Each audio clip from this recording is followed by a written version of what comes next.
नमस्कार प्रिय विद्यार्थियों, मैं Mahavir Singh, associate professor, government Lohia college Churu, आप सभी बीकॉम पार्ट फर्स्ट के स्टूडेंट्स का स्वागत करता हूं।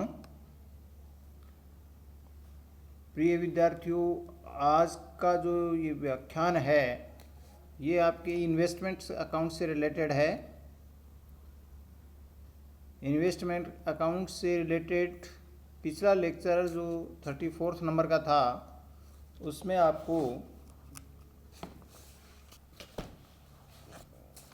डिविडेंड के बारे में ये बताया गया था कि शेयर्स के बारे में कि जब इन्वेस्टमेंट्स इन शेयर्स जब होता है तो किस तरीके से cost of acquisition, sale price और प्रॉफिट लॉस और डिविडेंड का क्या ट्रीटमेंट करते हैं, तो किस तरीके से इन्वेस्टमेंट्स अकाउंट्स तैयार करवाए जाते हैं, इस संबंध में आपको पूरा विस्तृत रूप से कुछ बातें आपको बताई गई थी और अकाउंटिंग ट्रीटमेंट भी आपको बताया गया था। आज हम उससे रिलेटेड एक प्रैक्टिकल प्रॉब्लम सॉल्व करेंगे जो एक बड़ी इम्पोर्टेंट प्रॉब्लम है, जिसके बारे में इन्वेस्टमेंट्स को परचेज करने के बारे में भी, इन्वेस्टमेंट्स को सेल करने के बारे में भी, शेयर्स के ऊपर डिविडेंड प्राप्त करने के बारे में भी और शेयर्स के ऊपर बोनस मिलने के बारे में भी, ये सारी चीज़ों को समाविष्ट करते हुए एक प्रैक्टिकल प्रॉब्लम आज अपन डिस्कस करने जा रहे हैं। ये जो प्रॉब्लम आपको स्क्रीन पर दिख रही होगी अभी जो आपके सामने है, ये एक प्रॉब्लम है।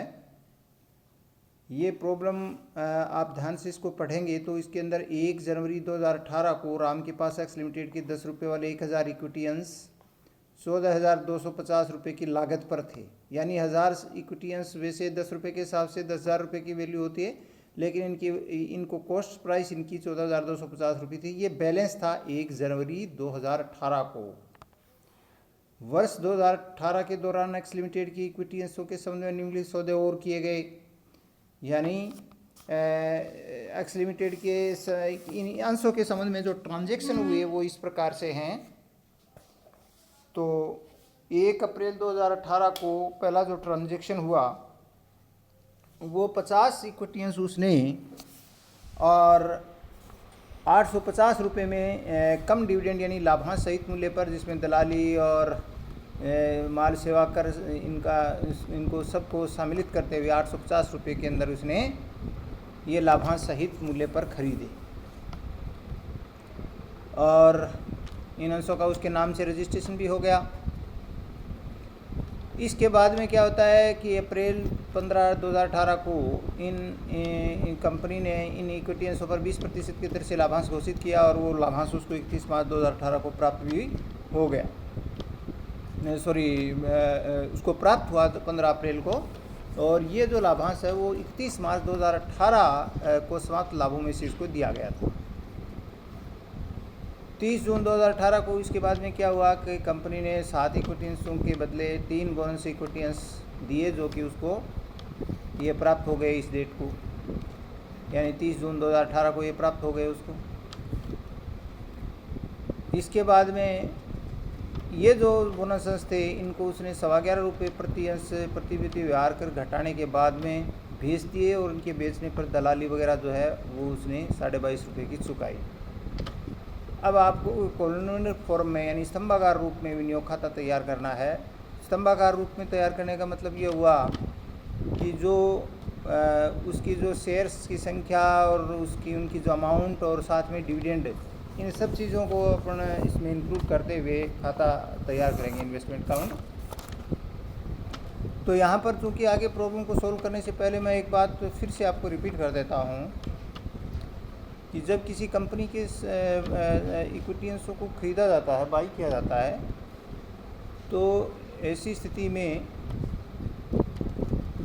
उन अंशों का जो क्रय मूल्य जो होता है उसको खरीदते टाइम आपको लाभांश संबंध में कोई प्रविष्टि नहीं की जाती है। जब जिस डेट को उन अंशों को क्रय किया जाता है उस डेट को जितने में वो अंश खरीदे जाते हैं उससे वो एंट्री कर दी जाती है, यानी लाभांश संबंधी कोई बात ध्यान में नहीं रखते हैं। उसके बाद में जब भी लाभांश घोषित होता है या प्राप्त होता है उस डेट को समस्त अंशों के ऊपर उसको लाभांश प्राप्त होता है, लेकिन उनमें से जिन अंशों को उसने पिछले वर्ष की समाप्ति, अगर मान लीजिए गत वर्ष से संबंधित लाभांश की घोषणा की जा रही है, तो वो जो घोषणा है तो वो इस तरीके के जो अंश हैं, जो अंश उस डेट के बाद में प्राप्त किए गए हैं, लेकिन उन अंशों के ऊपर भी उसको लाभांश मिलेगा। जैसे इस क्वेश्चन के अंदर 50 अंश इक्विटी अंश खरीदे गए, और जबकि लाभांश जो दिया गया वो 31 मार्च 18 से संबंधित लाभों में से दिया गया है, जबकि उसने 1 अप्रैल को बाद में इन्होंने अंशों को खरीदा है, यानी 15 अप्रैल को खरीदा, 1 अप्रैल को खरीदा है। तो ऐसी स्थिति में जो है वो चूँकि 1 अप्रैल को जो अंश उसने खरीदे हैं और लाभांश 31 मार्च 18 के समय में दिया गया है, तो ऐसे अंशों पर जो कि इस अवधि से बाद के अंशों के ऊपर भी उसको लाभांश मिला, तो ऐसा लाभांश पूंजीगत प्रकृति का लाभांश माना जाता है। और ये जो लाभांश है 50 इक्विटी अंशों का 100 रुपये जो मिला 20% की दर से 10 रुपये पर मिलता है, तो 2 रुपये के हिसाब से 100 रुपये हुआ, तो इसको वो अंश खाते में ट्रांसफ़र किया जाता है, नहीं कि डिविडेंड अकाउंट में। और बाकी जो लाभांश है वो जितने अंशों के ऊपर उसको मिला वो पूरा का पूरा डिविडेंड अकाउंट में ट्रांसफ़र कर दिया जाएगा। यानी कुल मिलाकर के उसको 1050 शेयर्स के ऊपर मिला 2100 रुपये, उसमें से 100 रुपये 50 अंशों वाले तो ये तो उसको प्री एक्विजिशन प्रॉफिट के माने जाएंगे, और बाकी 2000 रुपये जो है वो लाभांश उसका आयगत प्रकृति का लाभांश मानते हुए लाभान्य खाते में जाएगा। इसके अलावा जो बोनस अंश दिए गए हैं उनके बारे में अपने को ध्यान रखना है कि ये बोनस अंश जो होते हैं इनकी लागत कुछ नहीं होती है, लेकिन उसको डेबिट साइड में टोटल नंबर ऑफ शेयर्स में उसको दिखाया जाता है। तो जैसे 450 बोनस अंश दिखाए जाएंगे, लेकिन उनकी लागत शून्य हो गई। अब इन बोनस अंशों को जब बेचा गया है तो बेचने पर जो विक्रय मूल्य आया है उसमें से दलाली वगैरह माइनस करने के बाद में उसका जो नेट गेन होता है, नेट जो सेल वैल्यू होती है, उसमें से अपन कॉस्ट प्राइस को माइनस करते हैं। तो यहाँ पर चूँकि बोनस अंशों की कॉस्ट प्राइस नील होती है, लेकिन लेखांकन की दृष्टि से इन बोनस अंशों की लागत हम जो है वो एवरेज मेथड से निकालेंगे, यानी कुल मिलाकर के उसके पास में 1850 जो 50 अंश, जो 1000 अंश पहले थे, फिर 50 और हो गए, फिर 450 और हो गए, इस तरीके से 1500 शेयर्स हो गए। और 1500 शेयर्स की जो कुल लागत हो गई वो उसकी जो है वो 15,100 में से, यानी 14,250 और 850 उसने खरीदे थे वो वैल्यू, उसमें से जो 100 रुपये जो उसका प्री एक्विजिशन प्रॉफिट में से था उसको माइनस करने के बाद में उसकी 15,000 रुपये की लागत आती है। यानी 1500 शेयर्स की लागत 15,000 हुई, तो 450 बोनस शेयर्स की लागत 4,500 रुपये हो गई। तो 4,500 रुपये को 5,040 रुपये में से जब माइनस करेंगे नेट सेल में से, तो उसका जो प्रॉफिट है वो 540 रुपये आएगा। इस तरीके से उसकी जो है वो प्रॉफिट का एवेल्यूशन करते हैं, यानी एवरेज मेथड से उसकी कॉस्ट ऑफ एक्विजिशन निकाली जाती है बोनस शेयर्स की। और बोनस शेयर्स की जब लागत दिखाते टाइम उसकी लागत को अपन शून्य दिखाते हैं, लेकिन जब उनका प्रॉफिट का कैलकुलेशन करेंगे तो ऐसी स्थिति में उसको जो है वो प्रॉफिट का जब कैलकुलेशन करेंगे तो ऐसी स्थिति में उसको एवरेज कॉस्ट मानते हुए करेंगे। तो ये इसमें विशेष तौर से अपने को ध्यान रखने की बात है। तो अब देखिए इसे में अपने यहाँ पर जब करेंगे तो देखिए टू बैलेंस BD 1000 शेयर्स हैं, इनकी लागत मूल्य आपको दिया गया है 14,250, तो ये हो गया।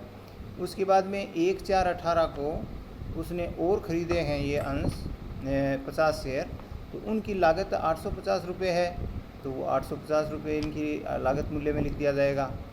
इसके बाद में जो है वो अगली घटना क्या होती है, क्योंकि मैंने अभी आपको बताया कि शेयर जो 50 खरीदे गए हैं उनकी वैल्यू तो 850 है, लेकिन इसके बाद में अगली घटना डिविडेंड की होती है। तो उसको कुल डिविडेंड 2100 रुपये मिला था, लेकिन उसमें से 100 रुपये का जो डिविडेंड है वो तो उसका अमाउंट में दिखाया जाएगा, क्योंकि उससे कॉस्ट रिड्यूस हो जाएगी, और बाकी 2000 रुपये डिविडेंड में दिखा दी जाएंगे। इसके बाद में अगला जो कार्य होता है वो बोनस शेयर इशू के बारे में होता है। तो बोनस शेयर की संख्या दिखा देंगे, लेकिन लागत नहीं दिखाएंगे। जब बोनस अंशों को बेचा जाएगा तो उनका जो नेट कंसिडरेशन होगा वो 450 शेयर्स को बेचा हुआ दिखाएंगे, और 5,040 रुपये में बिका, क्योंकि उनकी जो ब्रोकरेज और GST वगैरह होती है उसको माइनस कर देते हैं सेल में से, तो 5,040 रुपये में बिका। अब अपने को पहले इसके जो प्रॉफिट या लॉस है उसका कैलकुलेशन करना है और उसके बाद में ही बैलेंस शीट निकालनी होती है। तो प्रॉफिट का इसका कैलकुलेशन करेंगे जब अपन, तो जैसे मैंने अभी आपको बताया था कि 1500 शेयर्स की जो कॉस्ट होती है वो 15,100 होती है, 15,000 होती है। 1500 शेयर्स कैसे हुए, 1000 शुरू किए, 50 खरीदे, 450 बोनस लिए, कुल शेयर हो गए 1500 और 14,250 प्लस 850 खरीदने की लागत थी तो 15,100 हुए। लेकिन उसमें से 100 रुपये अपन माइनस कर देंगे जो डिविडेंड वाले जो प्री एक्विजिशन प्रॉफिट से थे, तो नेट इसकी कॉस्ट बच जाएगी 15,000। 15,000 में 1500 का भाग देंगे तो 10 रुपये प्रति शेयर के हिसाब से 450 बोनस शेयर्स का कॉस्ट है वो 4,500 रुपये आएगी। 4,500 रुपये की कॉस्ट को 5,040 रुपये में से जब हम घटाएंगे तो 540 रुपये का प्रॉफिट आएगा, जिसको भी अपन to profit and loss count करके 540 रुपये दिखा देंगे। और जो डिविडेंड है वो पूरा का पूरा प्रॉफिट एंड लॉस काउंट में 2,000 रुपये चला जाएगा। इस तरीके से ये ट्रीटमेंट करने के बाद उसके बाद में अपन अंत में 31 दिसंबर को जो है वो by balance sheet upon calculate करेंगे और बाकी जो शेयर बच गए अब 1050, इन शेयर्स का क्योंकि 10 रुपये 50 से 10 रुपये प्रति शेयर की वैल्यू है तो 10,500 रुपये अंतिम शेष बच जाएगा। और इस प्रकार से ये दोनों साइड का जो है वो योग सभी कॉलम्स का बराबर हो जाएगा। तो ये बातें हैं जो आपको ध्यान में रखनी होती हैं। डिविडेंड के बारे में भी है, क्योंकि लाभांश सहित खरीदता है तो उस डेट को कोई संशोधन नहीं करते। बाद में जब लाभांश मिलता है तो प्री एक्विजिशन प्रॉफिट में से जो डिविडेंड मिला है उसको अपने वापस क्रेडिट कर देते हैं और बाकी राशि ही लाभांश खाते में ले जाते हैं। और बोनस इक्विटी शेयर्स के बारे में भी आपको इसके अंदर ध्यान रखने की ज़रूरत होती है। तो इसमें दो आपको वर्किंग नोट देने हैं, एक तो जो डिविडेंड के बारे में वर्किंग नोट देना है और एक बोनस शेयर्स के बारे में, उनकी जो सेल है उसके बारे में आपको ये देना है। तो आज के लिए इतना ही, बहुत बहुत धन्यवाद, नमस्कार।